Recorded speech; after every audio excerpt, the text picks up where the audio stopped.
ദളിതനെ പ്രണയിച്ചതിന് അച്ഛന്റെ കൈകളാൽ കൊല്ലപ്പെട്ട ആതിരയും ഉദുമൽപേട്ടയിൽ ഭാര്യയുടെ ബന്ധുക്കളുടെ കൊലക്കത്തിക്കിരയായ ശങ്കറും ഭാര്യ വീട്ടുകാരുടെ ദുരഭിമാനത്തിന്റെ രക്തസാക്ഷിയായ കെവിനും എല്ലാം ദുരഭിമാനത്തിന്റെ പേരിൽ ജീവൻ നഷ്ടമായവരാണ്.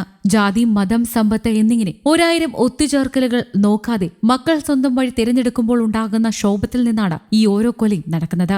ഇപ്പോൾ ഇതാ ദുരഭിമാനത്തിന്റെ പേരിൽ മകളുടെ ഭർത്താവിനെ ദാരുണമായി കൊലപ്പെടുത്തിയ കേസിൽ പിതാവ് ഉൾപ്പെടെ 4 പേർ അറസ്റ്റിൽ. ഉത്തർപ്രദേശിലെ ഗ്രേറ്റർ നോയിഡയിലാണ് ഞെട്ടിപ്പിക്കുന്ന സംഭവം അരങ്ങേറിയത്. സംഭാൽ സ്വദേശിയായ ഭൂലേഷ് കുമാറാണ് കൊല്ലപ്പെട്ടത്.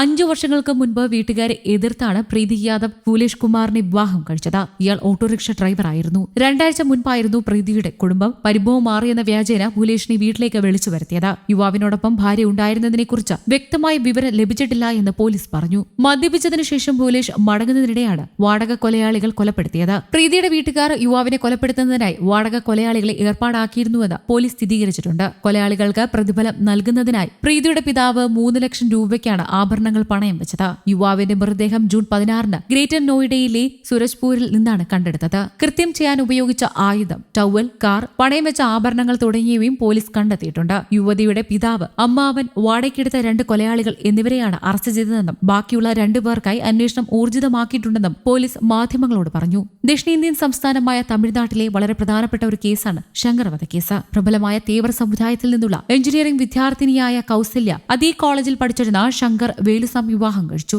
ദളിത് വിഭാഗത്തിൽപ്പെട്ടയാളാണ് Shankar. 2016 March 13 Udumalpet town bus സ്റ്റാൻഡിന് സമീപം പട്ടാപ്പകൽ ആയുധധാരികളായ 3 സംഘം ഇരുവരെയും ആക്രമിച്ചപ്പോൾ 8 മാസത്തെ പ്രായമേ ആ വിവാഹത്തിനുണ്ടായിരുന്നുള്ളൂ. ശങ്കർ സംഭവ സ്ഥലത്ത് തന്നെ മരിച്ചപ്പോൾ കൗസല്യയ്ക്ക് പരിക്കേറ്റെങ്കിലും രക്ഷപ്പെട്ടു. കൗസല്യയുടെ പിതാവ് ചിന്നസ്വാമി ഉൾപ്പെടെ 6 പേർക്കാണ് സെഷൻസ് കോടതി വധശിക്ഷ വിധിച്ചത്. താഴ്ന്ന ജാതിക്കാരനെ തന്റെ ഇഷ്ടത്തിന് വിരുദ്ധമായി വിവാഹം കഴിച്ച കൗസല്യയുടെ പിതാവിന്റെ ദുരഭിമാന കൊലയാണിതെന്ന് കോടതി കണ്ടെത്തി. നഷ്ടപരിഹാരമായി 11.95 ലക്ഷം രൂപ കൗസല്യയ്ക്കും ശങ്കറിന്റെ പിതാവ് വേലുസ്വാമിക്കും തുല്യമായി വീതിക്കുവാനും കോടതി ഉത്തരവിട്ടു. ശങ്കറിന്റെ ദാരുണ കൊലപാതകത്തിന് പിറകെ കൗസല്യയ്ക്ക് കേന്ദ്ര സർവീസിൽ ജോലി ലഭിച്ചിരുന്നു. എന്നാൽ സാമൂഹ്യ പ്രവർത്തനങ്ങൾക്ക് ജോലി തടസ്സമാകുന്നുവെന്ന് തിരിച്ചറിഞ്ഞ കൗസല്യ സുരക്ഷയേറെയുണ്ടായിരുന്ന ജോലി ഉപേക്ഷിച്ചു. വരുമാന മാർഗം എന്ന നിലയ്ക്കാണ് കോയമ്പത്തൂരിൽ പുതിയ ബ്യൂട്ടി പാർലർ തുടങ്ങിയിരിക്കുന്നത്. വർഷം തോറും 20,000-ലധികം സ്ത്രീകൾ ദുരഭിമാന കൊലയ്ക്ക് വിധേയമാകുന്നതായി മധ്യപൂർവേഷ്യയിലെയും പശ്ചിമേഷ്യയിലെയും വനിതാ സംഘടനകൾ വിശ്വസിക്കുന്നു. 2018 കോട്ടയം SH മൗണ്ട് സ്വദേശിയായ കെവിൻ ജോസഫിനെയാണ് വധുവിന്റെ സഹോദരൻ ഉൾപ്പെടെയുള്ള ബന്ധുക്കൾ തട്ടിക്കൊണ്ടുപോയതിനു പിന്നാലെ